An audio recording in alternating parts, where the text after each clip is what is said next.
A menina do farol. Todos os anos, a família de Capri ajuntava dinheiro trabalhando bastante em sua fábrica de sapatos para saírem de férias numa pequena vila de pescadores. A família não era rica.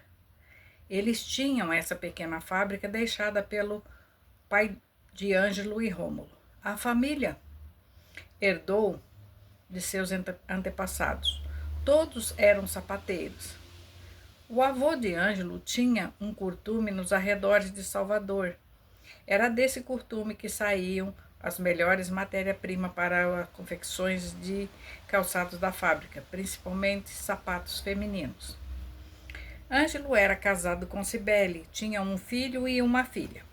O filho chamava-se Valciro, que era mais velho, e a filha era a Ana, mais nova, 4 anos que o irmão. Eram felizes. O Rômulo era irmão de Ângelo e também sócio na fábrica.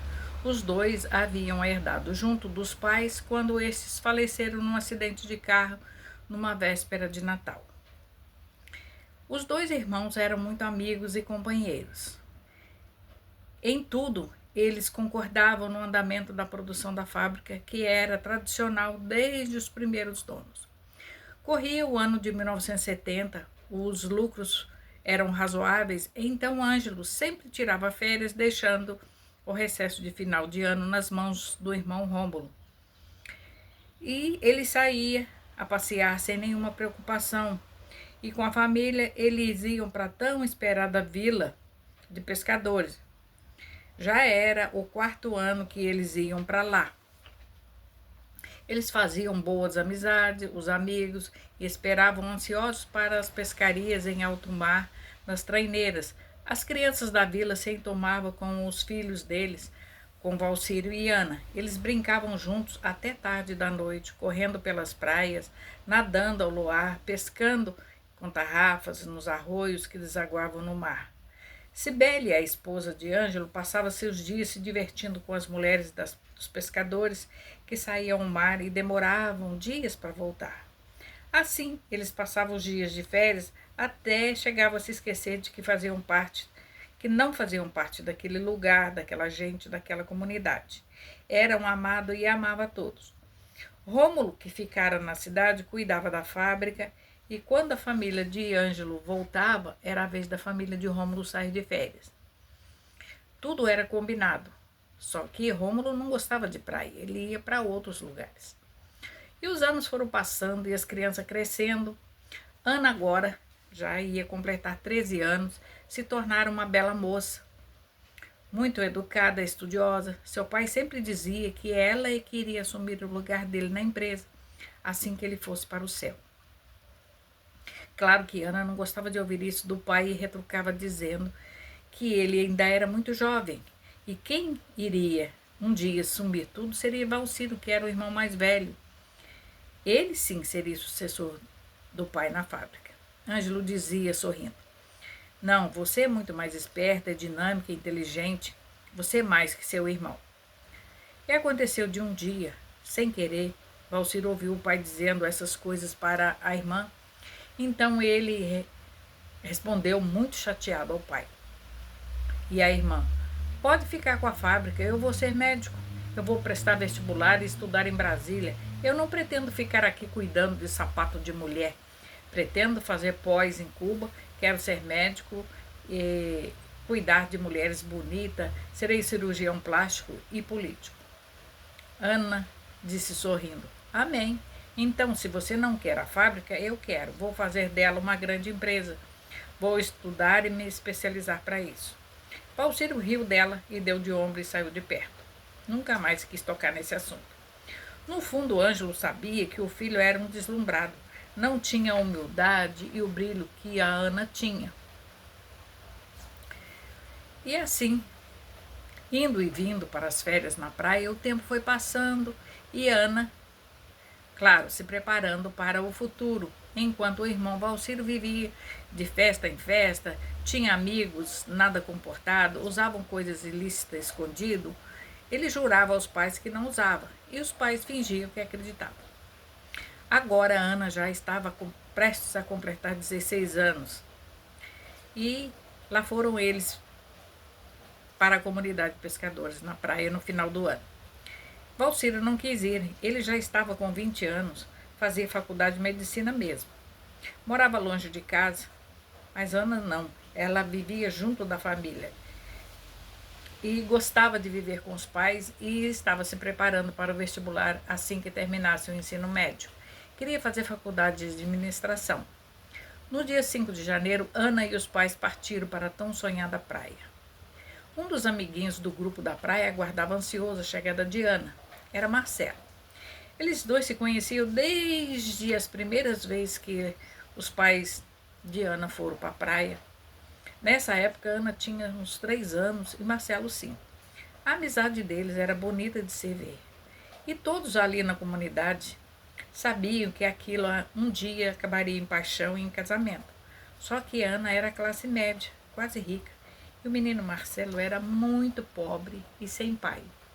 A mãe dele, viúva com mais 4 filhos, trabalhava para sustentar.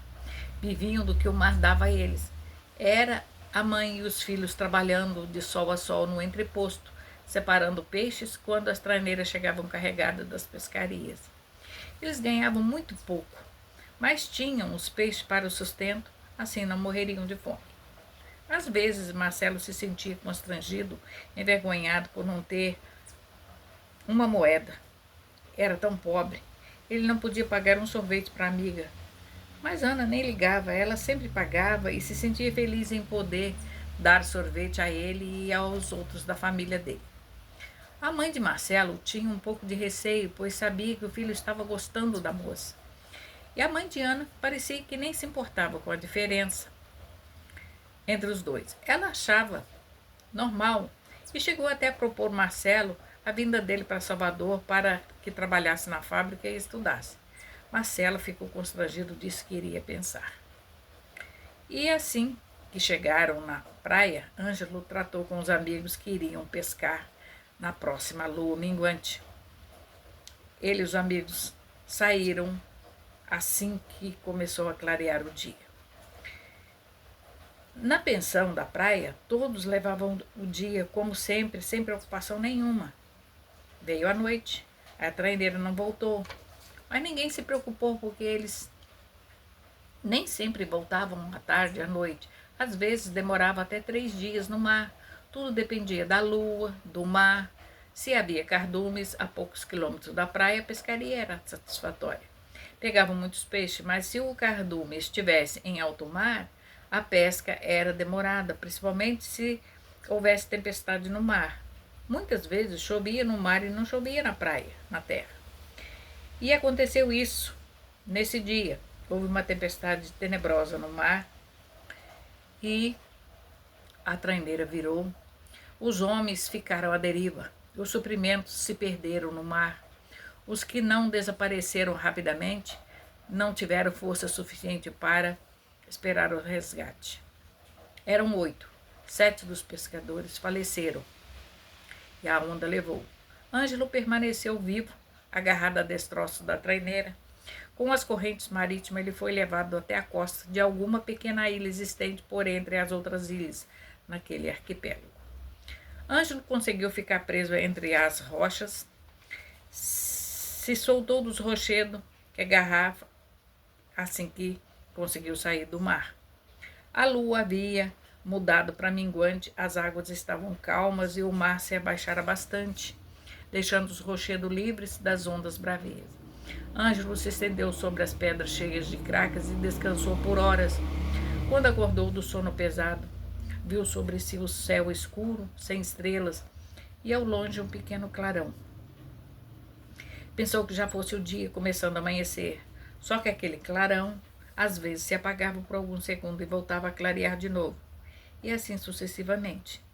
Ângelo então pensou, isso não é clarão do dia, é alguma construção que vem daquela luz. Ela apagava e acendia alternada. Ângelo estava sem o relógio, havia perdido no mar, então não tinha noção de que horas poderia ser. Ele também não conhecia aquele lugar, aquelas ilhas e nem a quantidade delas, mas entendeu que aquela claridade em alto mar só poderia ser um farol para demarcar os rochedos e evitar acidentes com as embarcações. Ângelo estava faminto, ficou sentado olhando os rochedos, pensando em como iria encontrar o que comer. Ele percebeu que as águas do mar começavam a vir subindo devagar na maré, que até então estava muito baixa. E não tardou muito e o clarão do sol começou a despertar no horizonte, sob a superfície das águas calmas. Questões de minutos e o dia já estava claro. Ângelo viu peixes presos entre as rochas cheias de marisco. Alguns ainda vivos se debatiam ao sentir a proximidade das águas que subiam lentamente. Ângelo recolheu alguns peixes, se afastou para os rochedos mais altos, pois a areia, ao longe, seria o mar atolando. Tinha barro e algas. Galgando as pedras, ele foi ficar bem longe do mar. Ali ele fez um fogo com gravetos que ajuntou de entre as pedras. Era a primeira vez que conseguia sozinho fazer fogo com o método que aprendera nas aulas de escotismo quando acampava no mato com seus colegas escoteiros mirins na sua infância. Ali ele assou os peixes que pegou nas pedras e comeu com apetite. Foi o melhor peixe que comeu em toda a sua vida.